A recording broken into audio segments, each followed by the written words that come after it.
विपरीत होती है।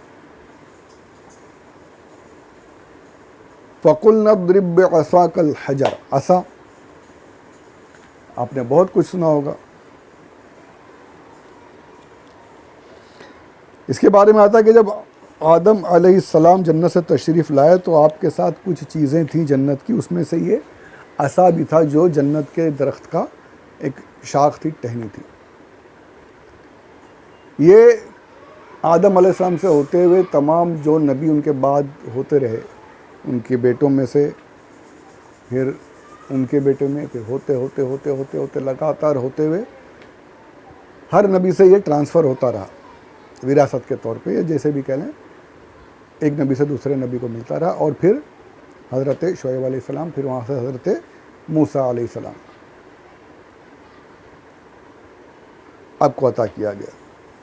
ये मूसा अलैहिस्सलाम के कद के बराबर, यानी 10 हाथ के बराबर था,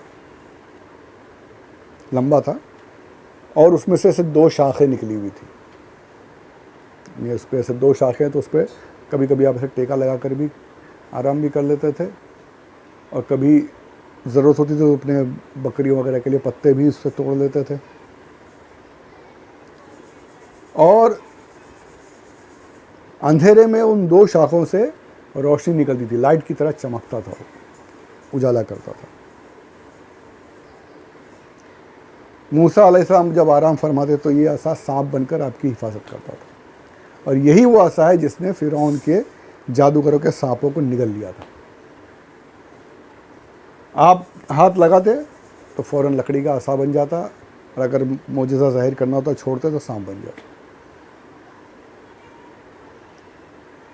तमाम नबियों से होते हुए आया ये असा, लेकिन किसी नबी के साथ ये वाक़यात इसके ज़ाहिर नहीं हुए, सिर्फ मूसा अलैहिस्सलाम के साथ ज़ाहिर हुए।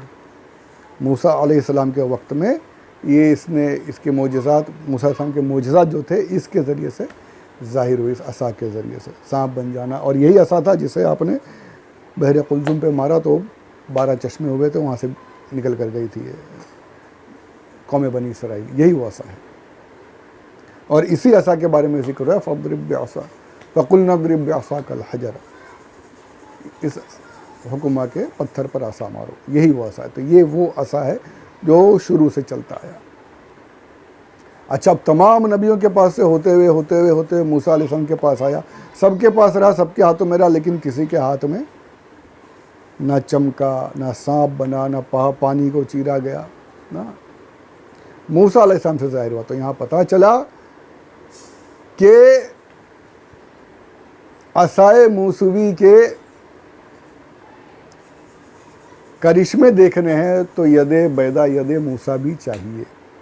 पता, यानी चाहे चीज़ कितनी ही करामत वाली हो, उससे करामत का इजहार करवाने के लिए उस हाथ का भी होना ज़रूरी है जिस हाथ में वो बरकत हो, वो हाथ भी उस लायक होना चाहिए, तब जाके फिर वो चीज़ करामतें दिखाती है। हर अरे गरे उठा करके हम बोले कि हम कुछ कर लें, नहीं होगा।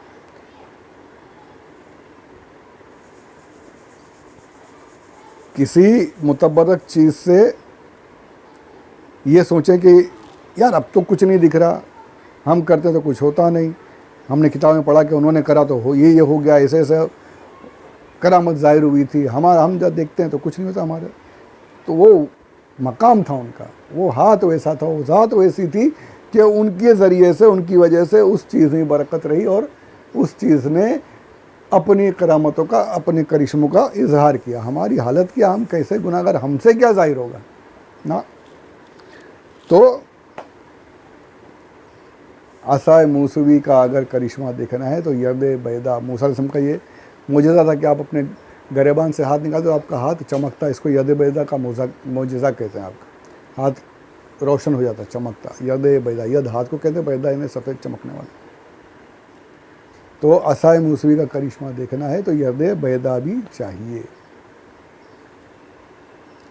तो ये बात भी यहाँ पर पता चली, हर एक किसी के बराबर नहीं होता, बराबरी करने की बातें ही सब बेकार है, ये सब शैतान के वसवसे हैं, नहीं करना चाहिए।